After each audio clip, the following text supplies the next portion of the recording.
It was built in 1975.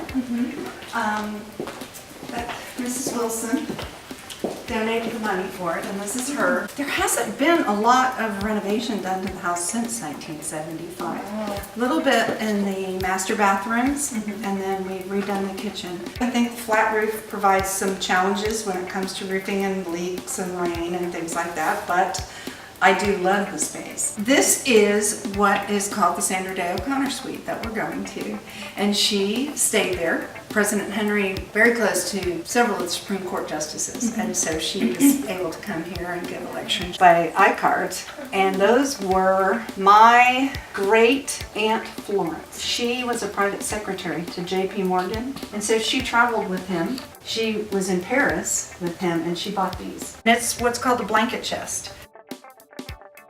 It's a lid that opens and it's cedar inside, and it's what back in the day, probably the early 1900s, you kept your blankets in. These lamps I love. They were here at Wilson House when I moved in. These things are mine that I've acquired mostly when I travel, and they're just things that I love, and I've been around a lot of the world.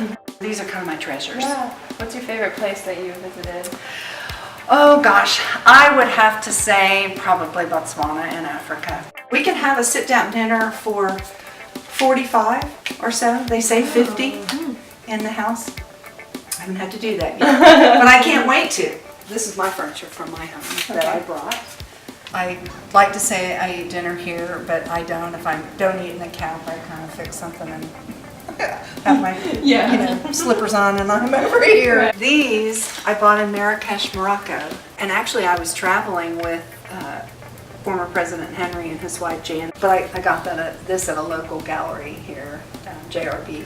This is an antique urn that was in the home. I journal and I make these travel books when I come back from my trips. I always keep them nearby and I find myself looking at them just because it takes me to places far away. This is kind of crazy and not a great testament to health, but I got this on the street in Havana. These were from a street fair in Santa Fe.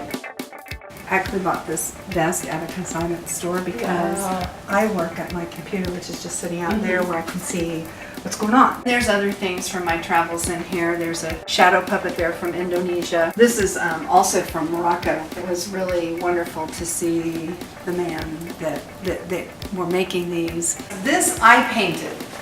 I'm not an artist by any stretch of the imagination. Morgan Robinson, you recognize his work. I think he's very commercially successful. I think he's spending 9 months here on campus.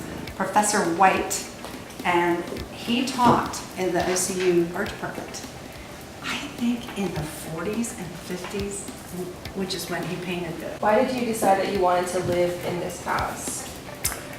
Because it is absolutely the right thing to do. The trustees asked me, would I be intending to live in the house if I got this job?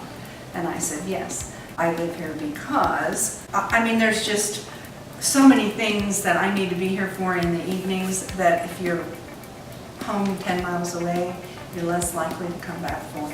There were 2 pianos here when President Henry lived here.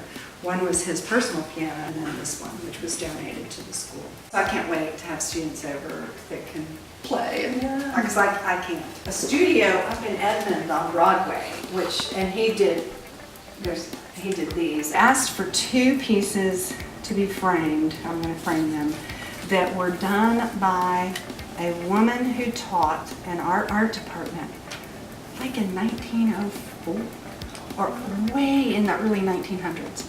And they're trying to do some research on her, but she had to have been one of the first female art professors in the country. Is the space a lot different from your previous house? Yes, I had a little tiny 2-bedroom house, which was, it wasn't tiny, teeny, but it was, it fit in just the upstairs of here. I found a woman that paints, and she paints on the back of this. The paint is not on the front of the glass. So if you think about layering paint from the back.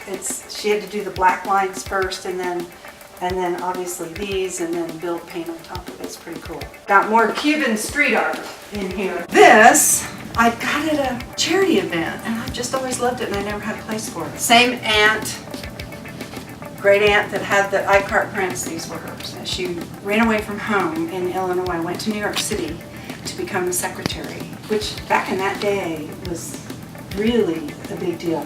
She met my uncle, he was a reporter for the New York Times. And a couple pieces that were in my family, that desk, and this was a chair that my dad had. This was done by an artist in Venice, and he went to Rome and painted, kind of copied pieces of a huge mural that was like on a ceiling. And then he painted parts of it. I recarpeted 2 rooms.